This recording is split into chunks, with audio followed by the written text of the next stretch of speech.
সিরাজগঞ্জের 4 দিনের ব্যবধানে দুটি হাসপাতাল থেকে 2 নবজাতক চুরির ঘটনায় আতঙ্ক বিরাজ করছিল অভিভাবকদের মাঝে। দাবি ওঠে শিশু চোর চক্রকে দ্রুত শনাক্তের। দোষীদের শনাক্তে মাঠে নামে পুলিশ। হাসপাতালে সিসিটিভির ফুটেজ পর্যালোচনা করে গ্রেপ্তার করা হয় এক পল্লী চিকিৎসক সহ 7 জনকে। জীবিত উদ্ধার করা হয় শনিবার চুরি হওয়া নবজাতক সামিউলকে। পাওয়া যায় অপর শিশু মাহিমের লাশও।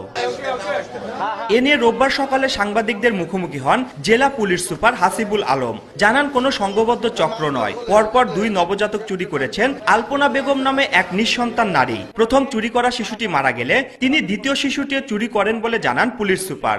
এর পিছনে বড় ধরনের কোনো চক্র জড়িত নয়, একদম ব্যক্তিগত এবং পারিবারিক সমস্যা থেকে সমাধান পাওয়ার জন্য সে মহিলাটি করেছে। শিশু চুরির সঙ্গে হাসপাতালে 2 কর্মচারী জড়িত ছিল জানিয়ে পুলিশ সুপার বলছে এ ঘটনায় আর কেউ জড়িত আছে কিনা জানতে চলছে অনুসন্ধান। সদর হাসপাতালের কয়েকজন কর্মী তাকে সহযোগিতা করেছে, তাদের দায় দায়িত্ব আমরা নির্ধারণ করে তাদের বিরুদ্ধে আমরা আইনগত ব্যবস্থা গ্রহণ করব।